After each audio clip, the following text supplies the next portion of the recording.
del mundo del 2026.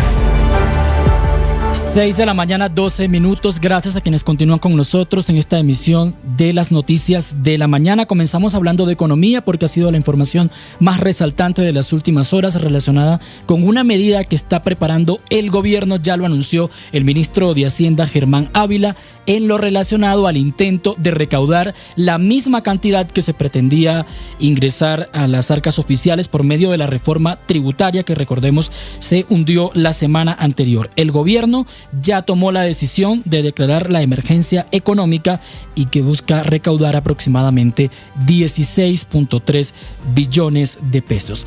¿Qué implica esta noticia? Nos lo detalla Marcela Peña.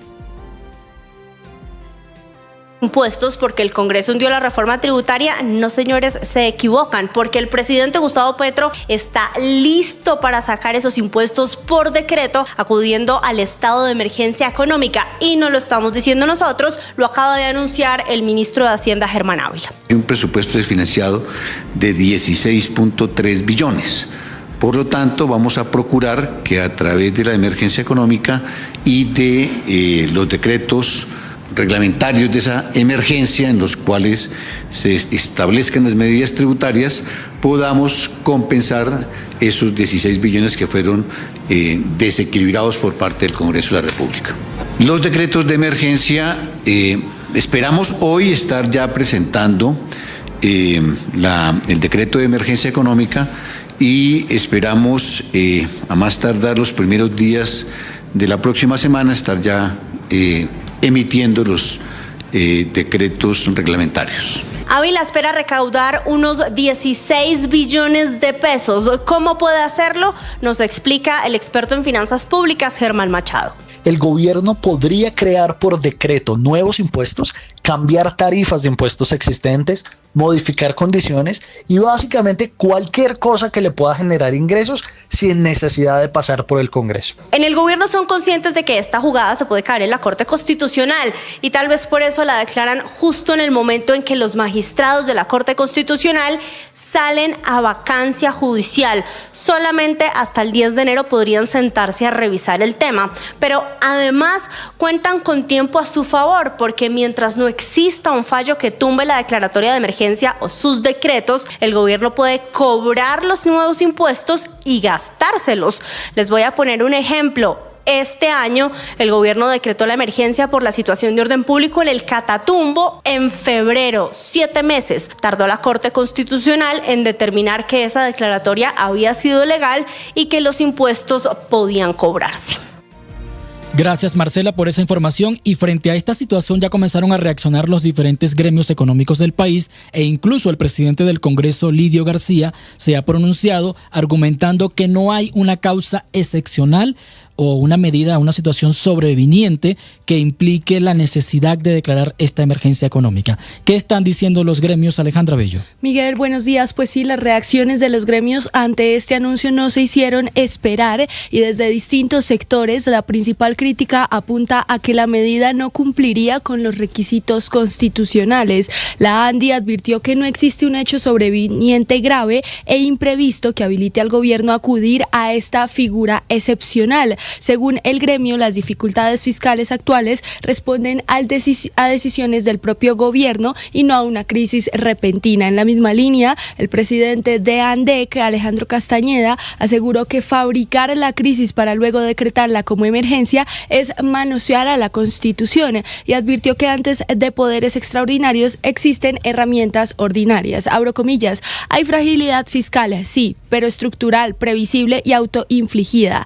Derroche, deuda más cara, presupuestos inflados, metas irreales y mala focalización del gasto. Perder una ley de financiamiento no es una catástrofe, es democracia. Antes de poderes extraordinarios están las herramientas ordinarias, recortar gasto improductivo, ajustar un presupuesto desbordado y mejorar la administración tributaria, aseguró Castañeda a través de su cuenta de X. Por su parte, en el ámbito político, el presidente del Senado, Lidio García, rechazó esta posibilidad de que la emergencia económica económica se use para imponer una reforma tributaria al considerar que afectaría la separación de poderes. Abro comillas, como presidente del Congreso rechazó cualquier intento del gobierno de declarar emergencia económica solo porque este Congreso, en uso de su autonomía, no aprueba nuevos impuestos para cubrir los déficits presupuestales. No permitiremos que un estado de excepción premie la irresponsabilidad fiscal ni nos traslade la obligación de cubrir con más impuestos las consecuencias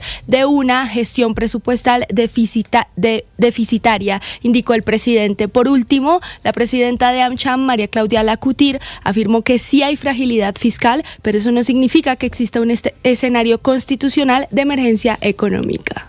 Son las diferentes reacciones que por supuesto van a seguir aumentando, y frente a esta situación que evidentemente tendría que evaluarla la Corte Constitucional, como también tiene otros chicharrones como incluso la reforma pensional sobre la cual aún no hay una decisión, el presidente de la Corte, precisamente el magistrado Jorge Enrique Ibáñez, estaría evaluando citar a una sala plena extraordinaria la próxima semana para comenzar con urgencia el trámite de la discusión de la emergencia económica en caso de que el gobierno expida el decreto correspondiente. Una información que reveló anoche el director del sistema informativo de Blue Radio, Ricardo Ospina, y precisamente esto, si ya el presidente de la Corte lo está evaluando, al llegar oficialmente el decreto es porque está entendiendo la gravedad de lo que esta medida implica.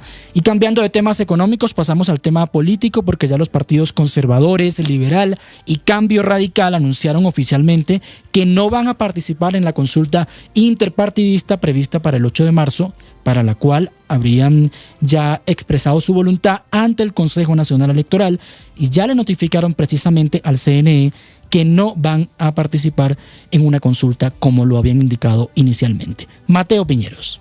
Pues son tres los partidos que se bajaron de la consulta interpartidista del 8 de marzo. Cambio Radical, el Partido Liberal y los conservadores le enviaron cada uno por aparte una carta al Consejo Nacional Electoral en la que desisten de su intención de ir a una consulta. Es importante recordar que el Partido Liberal aún no tiene candidato presidencial, tampoco Cambio Radical, y el Partido Conservador aún no ha elegido a su candidato. El senador Efraín Cepeda, presidente del Partido Conservador, esta semana ya había adelantado una idea que tenían en la colectividad, y era ir a una encuesta. Encontré que ya no hay consensos para actuar en la consulta interpartidista y que de pronto nos situamos más cerca del ala de una encuesta, y creo que ese sería un mecanismo expedito, una encuesta entre diferentes partidos, diferentes precandidatos, y pues hoy veo remoto que participemos en esa consulta interpartidista. Mientras tanto, en las últimas horas se dio una reunión entre los 6 precandidatos de la Gran Consulta por Colombia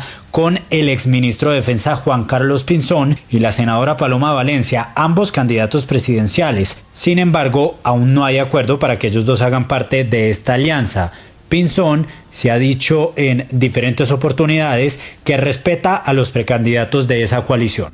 A mí esa consulta que se ha armado me genera mucho respeto. Ahí hay personas que aprecio, que les tengo la más alta consideración, y me alegra que estén ejerciendo ese liderazgo que me parece que coincide con las posiciones que yo mismo le he planteado al país de la necesidad de una gran coalición democrática. Recordemos que en esta coalición están Vicky Dávila, Mauricio Cárdenas, Juan Manuel Galán, David Luna, Aníbal Gaviria, Juan Daniel Oviedo, y en las últimas horas se unió Daniel Palacios. Mateo Piñeros, Blue Radio. Gracias.